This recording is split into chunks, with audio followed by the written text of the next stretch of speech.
So recently, Buzzfeed had this article up entitled 37 Things White People Must Stop Ruining in 2018.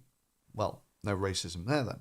And it was followed a few days later by a sort of unauthorized post called 37 Things Black People Must Stop Ruining in 2018, which was only taken down after a few hours. Thankfully, due to the joys of the internet, that's still available on the Wayback Machine. Now, while flicking through it, I came across this graph and was instantly suspicious, mainly because some of the plots are just plotting up things that aren't interesting.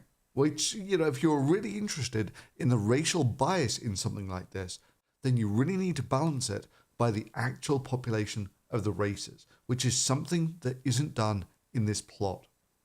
So, for instance, in an earlier video, Anita Sarkeesian claimed that Hollywood was racist because only 15% of the people in the films were black. Because she's found that Hollywood is horribly racist, with 75% of the people in the films being white, and only 12% black, and a mere token 5% Asian. Wow, you've really blown the lid off that racism, Anita. 75% white, therefore racism.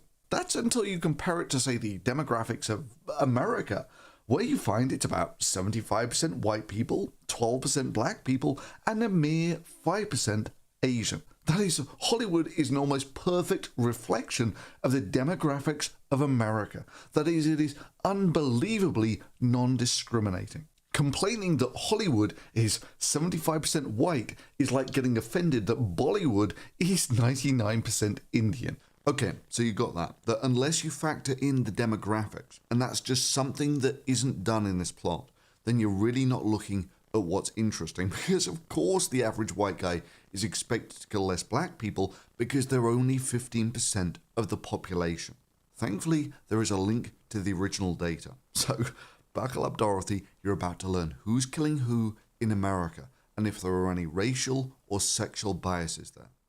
Now, it's got to be said, this is just a straight up look at the numbers. Beyond some obvious logistical issues, I'm not going to touch on why these numbers are the way they are. Nonetheless, it's still really quite interesting when you get into it. So firstly, let's look at the overall total numbers. If all things were equal, then the average black person should have the same murder rate as the average white person. So you would expect white people to commit about 70% of the murders in America, African Americans about 15%, and 15% for others. Whilst in reality, white folks commit about 48% of the murders in America, while African Americans commit murder at almost 3 times the rate of their white counterparts. And other is actually remarkably underrepresented. They should commit about 15% of the murders, but only commit about 5%. So let's see, if white people were equal opportunity murderers, their murder victims would reflect the racial profile of America. That is, they would be 70% white, 15% African American, and 15% other. Whereas what's actually found is the victims of white murderers. 90% of them are white, meaning that white people actually have a preference for killing each other, and they do that at the exclusion of minorities. So you would expect about 15% of the murder victims to be African Americans, whereas in reality, it's only about 7%. And the murder rate for other should be about 15%, whereas in reality, it was only about 2%. So interestingly, white people have a significant preference for killing white people for one reason or another. We'll come back to that. Now, the same thing is also true for black people, but on a whole different level. Now, there is a certain logistical element to this, and trust me, as someone who's driven across America coast to coast several times over a couple of decades, America is still a pretty racially inhomogeneous country. So if there's a murder in, say, Rapid City, it's going to be a white guy because there are no other races to kill there. Whereas if a murder happens in certain areas of Detroit, then it's going to be a black guy because there are no other races to kill. So this is probably a significant factor of what you're looking at here, and it's just very hard to deconvolute people's racial preferences for murder from the inhomogeneities of the population of America. But ignoring the obvious racial inhomogeneities of America for a second, African Americans, if all things were equal, should end up murdering about 15% black people, where in reality it's actually 80%. And they should kill about 70% white people, whereas it's only about 16%. And other gets off almost scot-free. They should be about 15%, but only make up about 2% of the murders.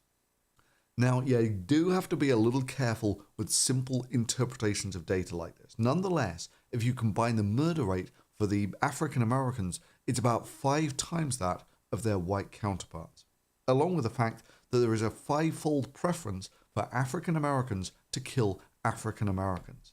And from that, it would appear clear if your primary concern is that Black Lives Matter, that should be your area of focus.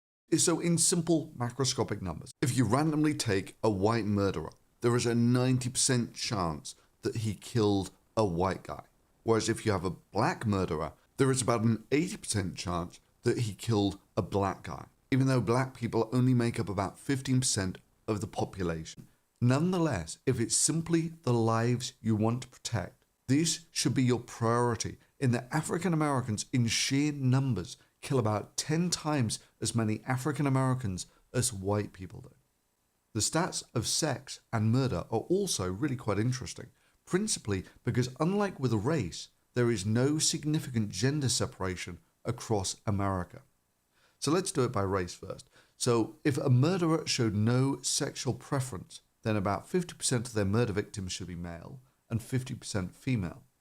Well, for white folks, they actually show a preference for killing men, with about 63% of their victims being male and about 37% being female.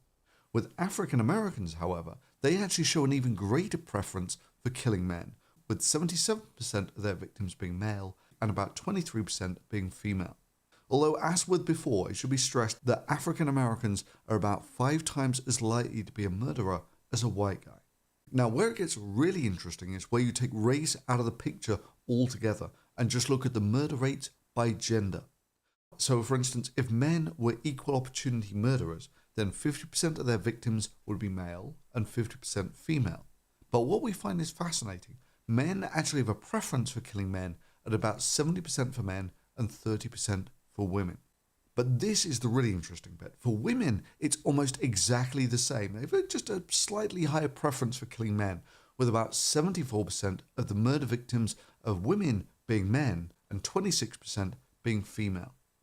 That being said, the sheer number of male murderers to female murderers is about 10 to 1. The practical upshot of which is that male on male murder runs at about 3,500 per year, while female on female murders run at about 150. So that's just a factual breakdown of the murder statistics in America, which I hope you found interesting and informative. Many thanks to all those who support this channel on Patreon. And if you want to support independent media like this, you'll find the links below.